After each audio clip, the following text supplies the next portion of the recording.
যাদবপুর লোকসভা কেন্দ্রে আপনারা জিততে পারবেন না, জেতার জায়গায় বামফ্রন্ট রয়েছে, সেই জায়গায় আপনারা প্রার্থী দিয়ে বিজেপি এবং তৃণমূলকে সুবিধা করে দিচ্ছেন। পুরনো হিসাব দিয়ে নতুন অঙ্ক করা যায় না, ঠিক আছে? যাদবপুর লোকসভায় কোন অবস্থায় আইএসএফ আছে, বারাইপুরের জনসভাটা আর বারাইপুরের র্যালি হবে যখন, তখন বুঝতে পারবে যে আইএসএফ কোন জায়গায় আছে। ওরা হয়তো ভাবছে যে আইএসএফ ভাঙড়ের মধ্যে সীমাবদ্ধ আছে, আর কোথাও তার বিস্তার লাভ ঘটেনি, কিন্তু ভিতরে ভিতরে যেসব জায়গায় এখন নতুন নতুন করে ঝান্ডা উঠছে, ভিতরে পাড়ায় গিয়ে খবর নিয়ে দেখুক সেখানে আইএসএফ এর অবস্থা কিভাবে ভিতরতে তৈরি হচ্ছে। সুতরাং পুরনো হিসাব মাথা থেকে সরিয়ে দিতে বলেন, নতুন অঙ্ক কষতে বলেন। এই যে উল্লেখযোগ্য চারটি প্রার্থী যাদবপুর লোকসভা কেন্দ্র থেকে লড়াই করছে, বিজেপি, তৃণমূল, আইএসএফ এবং সিপিএম, আপনারা কত নম্বরে আসবেন? 4 নম্বরে না 3 নম্বরে থাকবেন না 1 নম্বরে? গুলো দল নির্বাচনে প্রতিদ্বন্দ্বিতা করছেন সবগুলো কম বেশি কলঙ্কিত। বিজেপির কলঙ্কের শেষ নেই, হ্যাঁ, আর তৃণমূলের তো একদম পা থেকে মাথা পর্যন্ত কলঙ্কিত, চোরে চোরে একদম শেষ। আর মানে বিজেপির তো প্রধানমন্ত্রী নিজে কি বলবো, বা ইলেকট্রাল বন্ডের স্ক্যামে যুক্ত। আর বাকি থাকে যেগুলো, সেগুলো তো অনেক দিন ধরে রাজ্য চালিয়েছে, তাদের নামে দুর্নাম বদনামের শেষ নেই। একমাত্র ফ্রেশ দল আইএসএফ, তার প্রার্থীও ফ্রেশ, তাদের দিকে মানুষ ঝুঁকছে। আইএসএফ আগামী দিনে নির্ণায়ক ভূমিকায় থাকবে। আপনারা এই আজকের কর্মী সভায় আমি বক্তব্য শুনতে দেখলাম যে আপনারা বলছেন যে একজন, যে আপনাদের নিজেদের মধ্যে যদি কোনো ছোটখাটো দ্বন্দ্ব থাকে সেগুলো মিটিয়ে নিয়ে এই ভোটে ঝাঁপিয়ে পড়ুন, তাহলে কি আপনাদের নিজেদের মধ্যে কোনো দ্বন্দ্ব আছে? শোনেন, হাঁড়ি খোলা এক জায়গায় থাকলে ঠকাবকি হয়, সব দলের আছে, আমাদের সেই জায়গায় এখনো পৌঁছায়নি। তবুও পাড়া লেভেলে, গ্রাম লেভেলে নিজেদের মধ্যে ছোটখাটো সমস্যা থাকে, আমরা সেটাকে নিরসনের কথা বলি, অন্য কিছু বিষয় নয়। আজকে এই কর্মী সভায় আপনি কোন জায়গা থেকে উপস্থিত হয়েছেন? বারুইপুর পশ্চিম বিধানসভা। বারুইপুর পশ্চিম বিধানসভা ইন্ডিয়ান সেকুলার ফ্রন্ট অর্থাৎ আইএসএফ এর প্রভাব কেমন? খুব ভালো, মানে এখন দেখছি 75% মানুষ ইন্ডিয়ান সেকুলার ফ্রন্টকে চাইছে, এবং প্রত্যেক দলের, প্রত্যেক জাতের, প্রত্যেক ধর্মের মানুষ ইন্ডিয়ান সেকুলার ফ্রন্টকে চাইছে। কারণ ইন্ডিয়ান সেকুলার ফ্রন্টের নীতি আদর্শ দেখে প্রত্যেক মানুষ আসার চেষ্টা করছে। রাজ্য সরকার জনমুখী প্রকল্প 100 দিনের টাকা নিজের গাড়ির থেকে দিচ্ছে, মানে আমার আপনার ট্যাক্সের পয়সায়। তারপরে লক্ষ্মীর ভান্ডারের টাকা 500 থেকে 1000, 1000 টাকা 1200 করলেন। সরকারি প্রকল্পে এত ছেড়ে মা বোনেরা, সাধারণ মানুষ কেন আইএসএফ কে ভোট দিতে যাবেন? দেখুন, সরকার নিজের কোনো পয়সা নিয়ে আমাদেরকে দেয় না, জনগণের ট্যাক্সের টাকা সরকার নিজেই খায়। আর সেই জনগণের ট্যাক্সের টাকা নিয়ে এই যে লক্ষ্মীর ভাণ্ডার হোক, 100 দিনের কাজের হোক, সেগুলোই করে। এর কিছুদিন আগে আপনারা মনে হয় জানেন, যখন সিপিএম পিরিয়ড ছিল, আলু ওঠার সময় তখন 5 টাকা কিলো ছিল, তখন 10 টাকা কেরোসিনের লিটার ছিল, তখন মনে হয় 45 টাকা পেট্রোলের দাম ছিল, 46 টাকা বোধহয় ডিজেলের দাম ছিল। এখন সেইগুলো তার 3 গুণ হয়ে গেছে। সরকার এখন মানে পেট্রোলের দাম আছে 106 টাকা। তো তাই সরকার আমাদের ট্যাক্সের টাকা নিয়ে এগুলো করছে, সরকার তো নিজের খাত থেকে কিছু দেয়নি। গতকাল কলকাতা হাইকোর্ট যে ঐতিহাসিক রায় দিয়েছেন, সেই রায়তে 26,000-এর মতো মানুষের চাকরি চলে গেছে, কি বলবেন আপনি? দেখুন, মহামান্য আদালত তিনি যে রায়টা দিয়েছেন সেটাকে স্বাগত জানানো ইন্ডিয়ান সেকুলার ফ্রন্টের পক্ষ থেকে মনে করি। তবে ওই রায়ের কপি যতক্ষণ না দেখা যাবে ততক্ষণ বোঝা যাবে না যে উনি কি পজিশনে এই রায়টা দিয়েছে, যে 4 মাসের মধ্যে তাদের এই টাকা ফেরত দিতে হবে।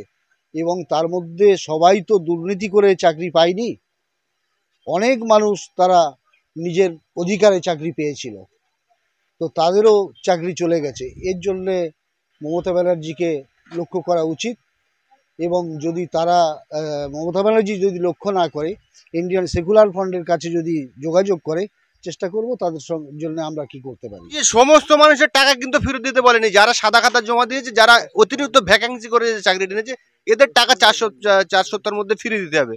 আর যারা যোগ্যতা, তাদের আরেকবার সময় দেওয়া হবে, তারা নতুন করে আবার পরীক্ষা দিয়ে তারা সেই চাকরিটা পেতে পারে। দেখুন, যারা যোগ্যতা, মানে উনি যে রায়টা লিখেছে, যতক্ষণ না আপনি রায়টা দেখছেন ততক্ষণ ক্লিয়ারলি কি করে বলবেন? রায়টা আগে দেখতে হবে, জানতে হবে, বুঝতে হবে, পড়তে হবে, তারপরে ক্লিয়ারলি সেটা বোঝা যাবে বা ভাবা যাবে। এর আগে তো আমরা কিচ্ছু বলতে পারবো না মহামান্য আদালতের উপরে।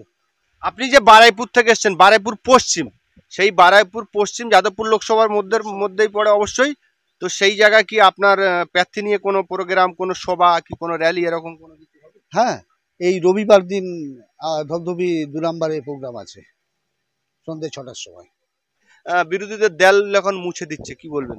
দেখুন, ওরা ভয় পেয়ে যাচ্ছে, ইন্ডিয়ান সেকুলার ফ্রন্টের কাছে ওনারা ভয় পেয়ে যাচ্ছে। মানুষ দলে দলে যেমন ইন্ডিয়ান সেকুলার ফ্রন্টের ছায়া তলে চলে আসছে, তাই শাসক শিবির ভয় পেয়ে আজকের দেয়াল মুছে দিচ্ছে। কালকের একটা ছেলেকে মিথ্যা মামলা দিচ্ছে, আরেকটা ছেলেকে তুলে নিয়ে মারধর করছে।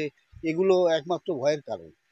যাদবপুর কেন্দ্রে বামেরা দাবি করছেন যে আমরা জেতার জায়গায় রয়েছি। তারা যে দাবি করছেন সেটাকে অযুক্তি নয়, কারণ যাদবপুর লোকসভা কেন্দ্রের মধ্যে যে 7টি বিধানসভা রয়েছে, সেই 7টি বিধানসভায় ভাঙড়ে আপনাদের আধিপত্য থাকলেও 7টি বিধানসভায় তেমন নেই, সেটা দিনের আলোর মতো পরিষ্কার।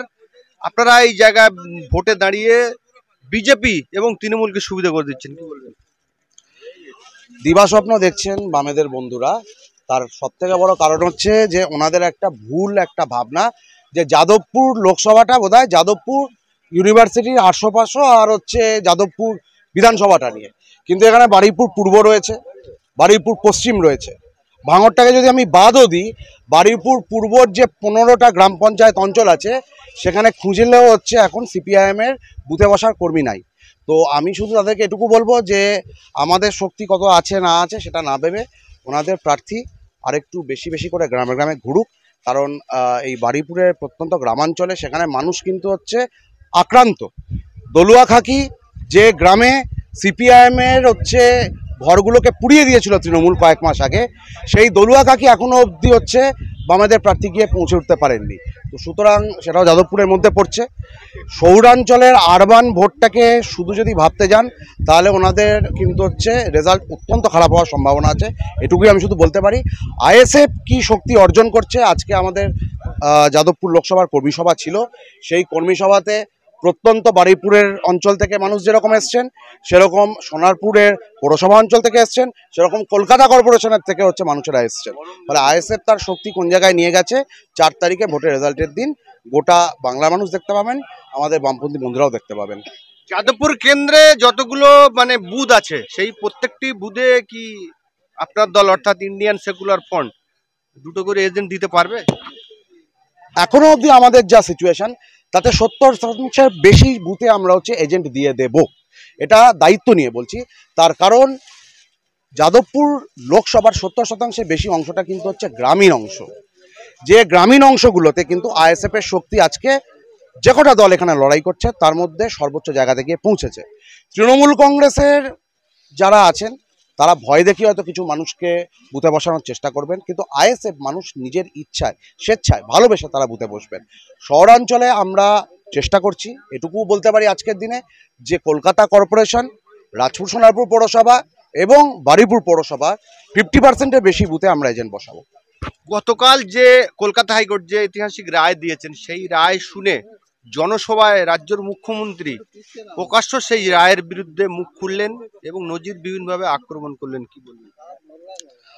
প্রথম কথা হচ্ছে, মুখ্যমন্ত্রী যা বলেছেন তাতে তার আগে হচ্ছে নিজের বক্তব্যকে নিজের একবার ভালো করে শোনা প্রয়োজন।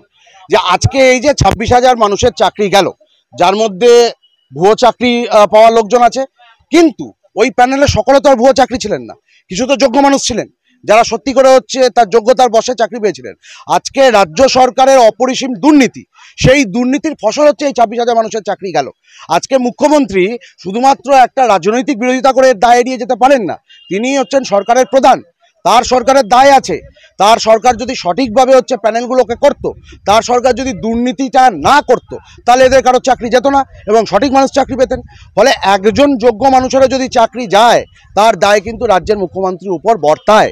তাই শুধুমাত্র রাজনৈতিক বিরোধিতার জন্য বিরোধিতা করলাম আর হচ্ছে মঞ্চ গরম করার জন্য কথা বললাম, তা বলে লাভ নেই। আমরা ইন্ডিয়ান সেকুলার ফ্রন্টের পক্ষ থেকে জোর গলায় বলছি, একজনও যদি যোগ্য চাকরি প্রার্থী যিনি হচ্ছেন এই রায়ের মাধ্যমে যার ক্ষতি হলো, আমরা বলছি আমরা তার পাশে আছি এবং তারা যদি আমাদের সঙ্গে যোগাযোগ করেন, আমরা তার হয়ে লড়াইটা লড়ব। মহামান্য আদালত যে রায় দিয়েছেন, সেই রায়ের সম্পূর্ণ কপি যদি পড়া যায়, তাহলে দেখা যাবে যে সেখানে উনি কিছু বিভাগ করেছেন। অর্থাৎ এক হচ্ছে যারা ভুয়ো ওএমআর ফাঁকা ওএমআর শিট দিয়ে চাকরি পেয়েছেন, একদল আছেন হচ্ছে যারা প্যানেলের বাইরে থেকে চাকরি পেয়েছেন, একদল আছেন যারা হচ্ছে প্যানেল এক্সপায়ার্ড হয়ে গেছে তারপর চাকরি পেয়েছেন। রায়টা যদি খুঁটিয়ে পড়া যায় তাহলে দেখা যাবে এই সমস্ত অর্থাৎ যারা গর্হিত অপরাধ করেছেন, সম্পূর্ণ যেটা হচ্ছে প্রমাণিত যে যারা দুর্নীতি করে চাকরি পেয়েছেন তাদের ক্ষেত্রে হচ্ছে এই ক্ষতিপূরণটা দেওয়ার কথা বলা হয়েছে। এক্ষেত্রে ব্যক্তিগতভাবে আমার মনে হয় যে এই রায়ের মধ্যে কোনো রকম ভুল নেই, যে যারা দুর্নীতি করে চাকরি পেয়েছে। আমার প্রশ্ন হচ্ছে অন্য জায়গায়, বা আমাদের দলের প্রশ্ন অন্য জায়গায়, যে 26,000 মানুষ তাদের প্রত্যেকেই কি এই দুর্নীতির সঙ্গে যুক্ত ছিলেন? তা নয় তো। গোটা প্যানেলে এরকম অনেক মানুষ ছিলেন যারা যোগ্যতার ভিত্তিতে সত্যি চাকরি পেয়েছিলেন। তাদের ভবিষ্যৎটা কোথায় যাচ্ছে, তাদের ভবিষ্যৎ কি হবে, এই বিষয়ে আমি আশা রাখি মহামান্য আদালত নিশ্চয়ই হচ্ছে সেদিকেও নজর দেবেন। এবং রাজ্য সরকারের কাছে আমার মানে এই বার্তাটাই থাকবে যে আপনারা যে দুর্নীতির ফসলে আজকে এই ঘটনাটা ঘটলো, আপনাদেরকে এখন হচ্ছে এই বিষয়টা আপনাদেরকেই সামলাতে হবে। আপনারা যে কাদায় পড়েছেন সেই কাদাটা মুছে আপনারা যদি পারেন যোগ্য মানুষদের কিভাবে হচ্ছে চাকরিটা দেওয়া যায় তার ব্যবস্থাটা করুন।